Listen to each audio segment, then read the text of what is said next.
ઉત્તર વાહિની પરિક્રમાવાસીઓને મોટી ભેટ 302.40 કરોડના ખર્ચે 2 નવા પુલ મંજૂર।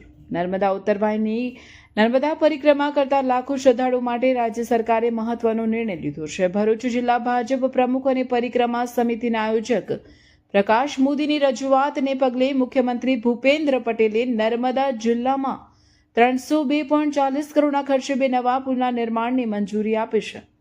કુલ ખર્ચ 302.40 કરોડ। ક્યાં બનશે પુલ? તો એક રેંગણ ઘાટથી રામપુરા 123.13 કરોડના ખર્ચે અને બીજો શહેરાવ ઘાટથી તિલકવાડા 179.27 કરોડના ખર્ચે। આ પુલ બનવાથી પરિક્રમાનો રૂટ 17 કિલોમીટર ટૂંકો થશે। શ્રદ્ધાળુઓને હોડીની હારમાળી, મગરનો ભય અને ડૂબવાના જોખમથી મુક્તિ મળશે। આદિજાતિ વિસ્તારના 11 ગામોના 18,000થી વધુ લોકોને કનેક્ટિવિટી મળશે, જેનાથી વિદ્યાર્થીઓ અને ગ્રામજનોને ચોમાસામાં પણ અવરજવરમાં સરળતા રહેશે। વડાપ્રધાન નરેન્દ્ર મોદી અને મુખ્યમંત્રી ભૂપેન્દ્ર પટેલ દ્વારા મળેલી આ ભેટ બદલ પ્રકાશ મોદીએ તેમનો આભાર વ્યક્ત કર્યો હતો। આ નિર્ણયથી સમય અને ઈંધણ બંનેની બચત થશે અને પરિક્રમા વધુ સુરક્ષિત બનશે। નર્મદે હાર ભારત દેશમાં અને સમગ્ર વિશ્વમાં નર્મદા નદી એ એક એવી નદી છે કે જેની પરિક્રમા કરવામાં આવે છે।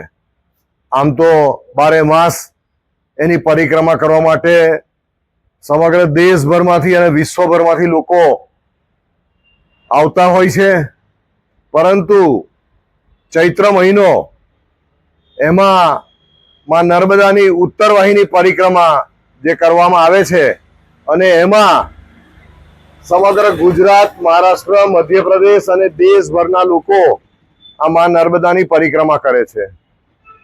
આ રામપરાથી શરૂ થઈ અને શહેરાવથી તિલકવાડા અને ત્યાંથી થઈ અને રેંગણથી રામપરા જે પરત ફરવાનો રૂટ છે, આ રૂટમાં પરિક્રમા કરતા સમયે 2 વખત નદી પાર કરવી પડતી અને આ નદી પાર કરતા સમયે બોટની સુવિધાનો અભાવ હોય તો પુષ્કળ હાડમારી વેઠવી પડતી હતી પરિક્રમાવાસીઓને।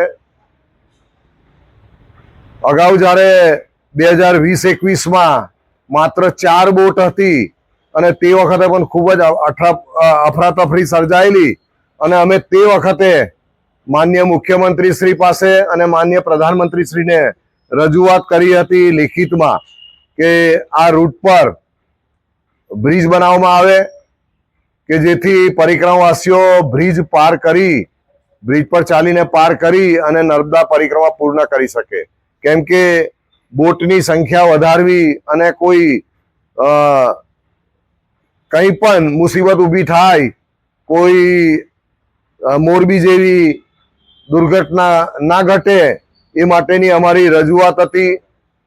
2023માં પણ અમે લેખિતમાં માનનીય મુખ્યમંત્રી શ્રી અને માનનીય પ્રધાનમંત્રી શ્રીને લેખિતમાં રજૂઆત કરી કે શહેરાવથી તિલકવાડાનો અને રેંગણથી રામપરા ના બંને રૂટ પર બ્રિજ બનાવવામાં આવે।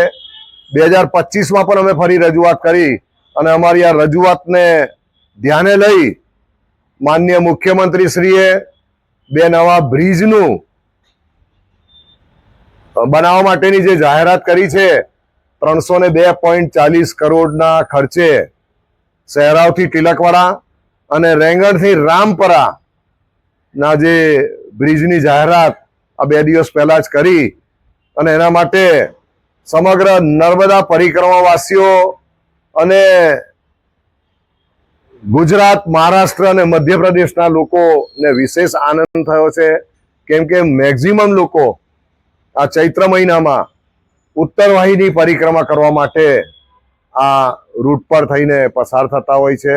એટલે સરકારશ્રીને મારા પુનઃ ખૂબ ખૂબ અભિનંદન, ખૂબ ખૂબ આભાર અને સમગ્ર નર્મદા પરિક્રમાવાસીઓને પણ આ તબક્કે હું ખૂબ ખૂબ અભિનંદન આપું છું।